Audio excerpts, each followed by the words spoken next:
On va passer à la sixième intervention avec Sarah Amino. TDM sous tension, la paradoxe et autres.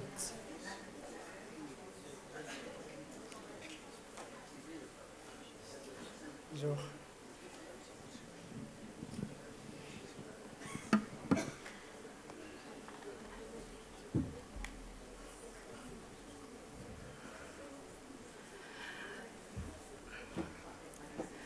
Bonsoir tout le monde. Donc, avant tout, je tiens à remercier les organisateurs de la Maforcale pour la qualité de l'événement. Et je suis très ravie d'être parmi vous aujourd'hui. Donc, à mon tour, ma présentation est intitulée.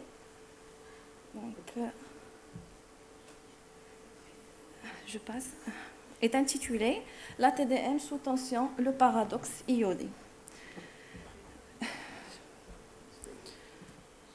Alors, je commence par le cas clinique.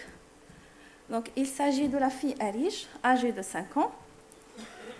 Elle a eu son médecin traitant a demandé une TDM abdominale dans le cadre de bilan d'exploration de son hypoglycémie avec injection du produit de contraste iodé. Et rapidement, il a présenté une éruption cutanée type d'urticaire superficielle et un œdème du visage. Malheureusement, les photos ont été prises un peu tardivement par rapport au début de la réaction.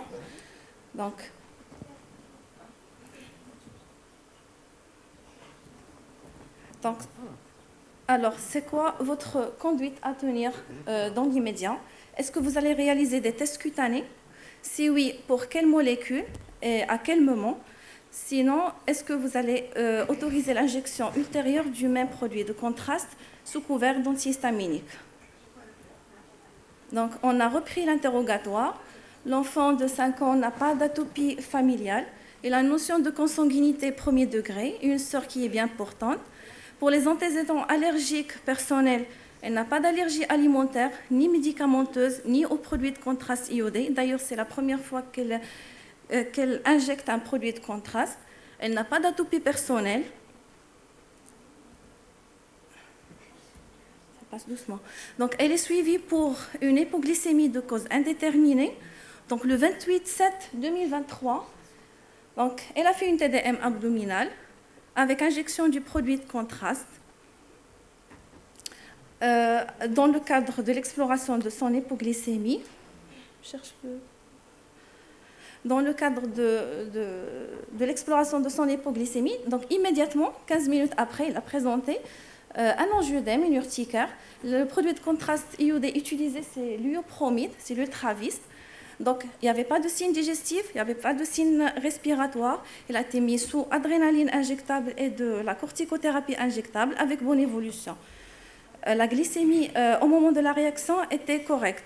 Donc, le dosage de la tryptase n'a pas été fait et le cas a été déclaré à la pharmacovigilance.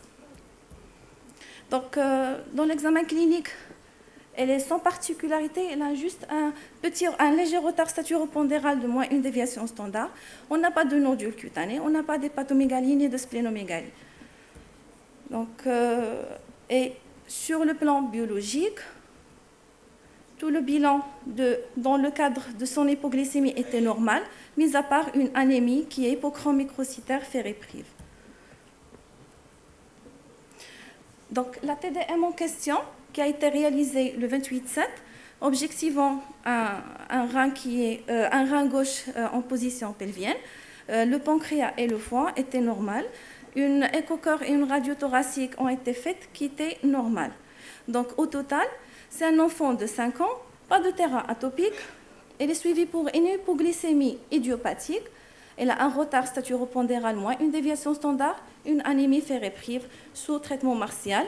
Elle a présenté une réaction cutanée grade 1 selon la classification de Ring et Messner, immédiatement après injection du produit de contraste iodé, l'iopromide, lors de la réalisation d'une TDM abdominopelvienne.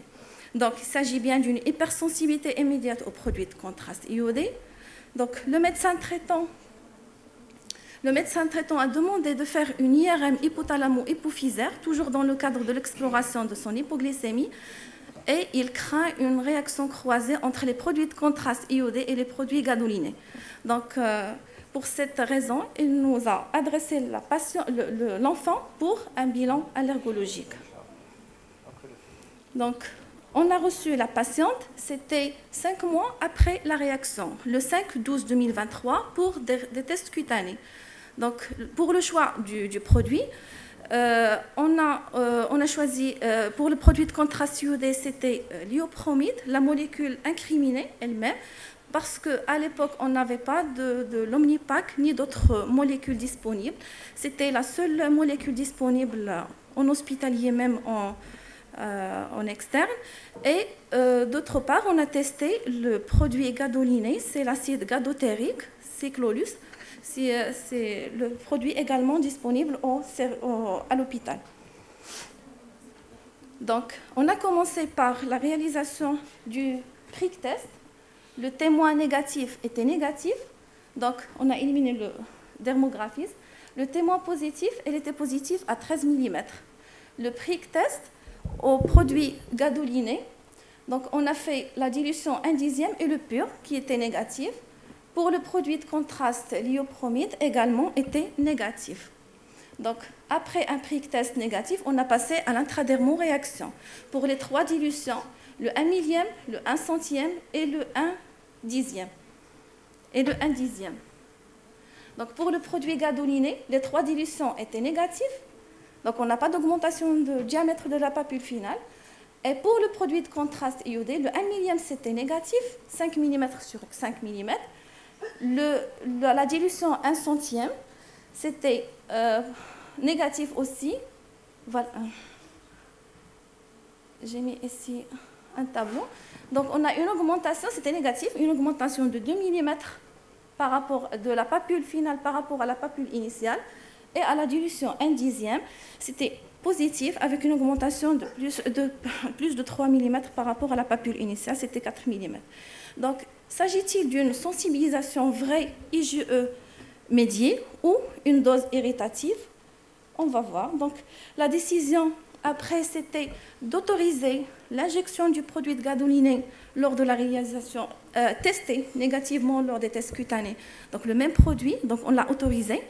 Et sous couvert d'antihistaminique, pourquoi? Pour limiter un peu les effets toxiques et les réactions non spécifiques. Et la TDM a été réalisée 2 mois après le test cutané, qui est revenu normal et sans incident lors de la réalisation de l'IRM. Donc, qu'en est-il pour le produit de contraste iodé? On n'a pas réglé encore sans problème. Donc, selon l'interrogatoire, il n'y avait pas de notion de sensibilisation antérieure au produit de contraste iodé. C'est la première fois que la patiente a été injectée au produit de contraste. La réaction, c'était légère, c'est pas sévère, grade 1, selon la classification de Messner. L'intradermoréaction, c'est vrai qu'il est positif, mais au 1/10, est-ce que c'est une dose irritative ou non?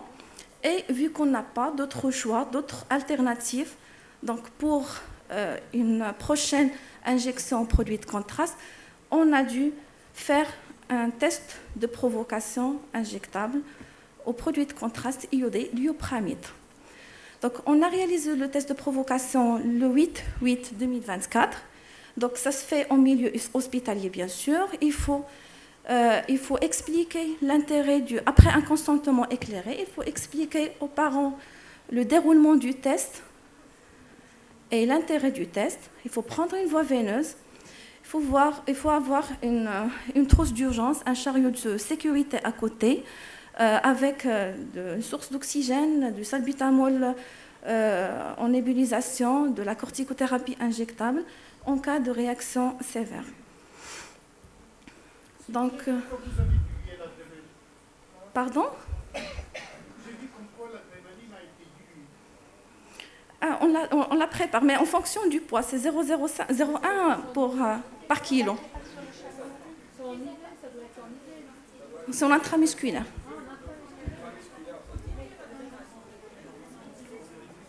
C'est en fonction du poids, oui. Elle est petite, donc on doit la diluer pour l'injecter, bien sûr. Donc, le test de provocation injectable au produit de contraste Lutravis, donc après avoir évalué la fonction rénale, l'enfant est à jeun. On a calculé la dose cumulée par rapport au poids, c'était 20 millilitres. Donc c'est presque 1,5 millilitres par kilo, réparti en 3 injections intraveineuses lentes de 5 minutes. On a commencé par 1 millilitre, puis 5 millilitres, puis 14 millilitres à 30 minutes d'intervalle. Et le test de provocation s'est déroulé sans incident. Il n'y avait pas de réaction immédiate ni retardée. Donc, c'est un test qui est négatif. Donc, passons maintenant au chapitre discussion. Donc, les produits de contraste iodé sont des préparations intraveineuses introduites en pratique clinique depuis les années 50. Donc, ils sont considérés comme d'utilisation sûre, mais peuvent provoquer des réactions graves, potentiellement mortelles, notamment des anaphylaxies. La survenue de la réaction, elle est imprévisible. Même une anaphylaxie peut survenir même sous prémédication. Et les tests cutanés sont validés. Sont standardisés avec une bonne spécificité et une valeur prédictive négative aux alentours de 93% en fonction des études. Donc, pour ce qui est de la structure chimique, donc, toutes les molécules du produit de contraste iodé, ils ont une structure commune. C'est un anneau de benzénique, donc de 6 atomes de carbone, triiodé, donc 3 atomes de carbone, qui sont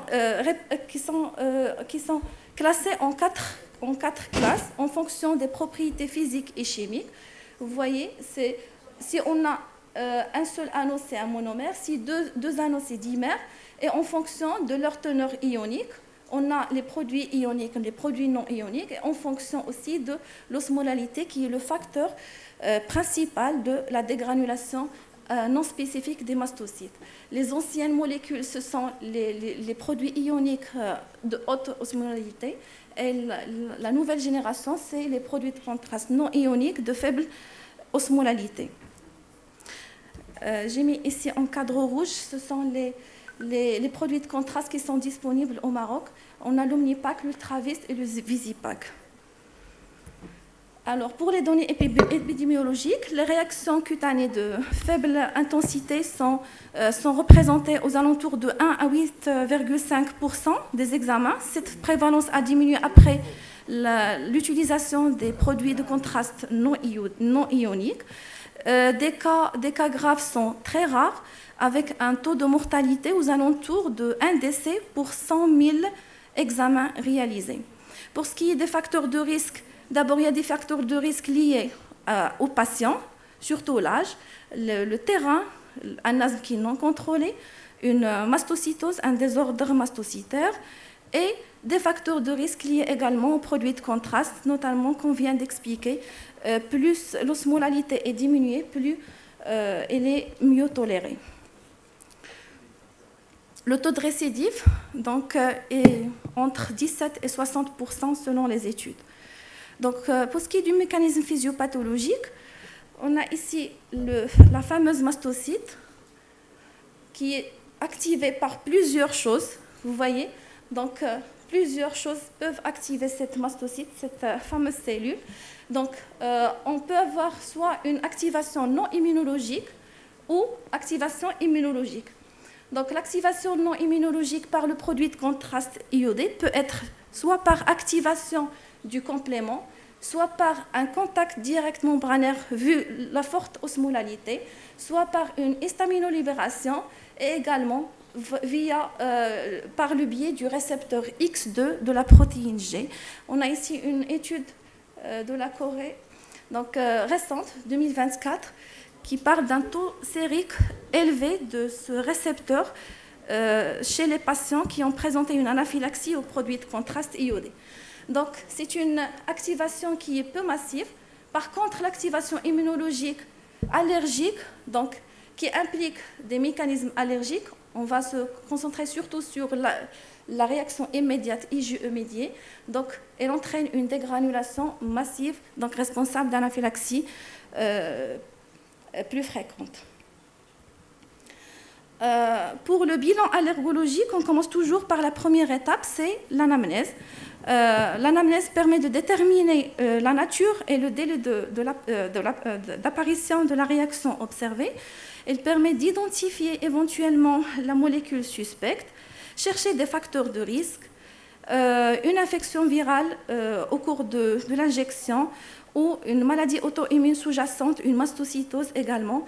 Et il faut savoir que le produit de contraste iodé ne donne pas de réaction croisée avec les fruits, avec les produits contenant de l'iode, notamment la bétadine et les mollusques, les crustacés et les mollusques, et il ne donne pas de réaction croisée au gadolinium, aux produits gadolinés.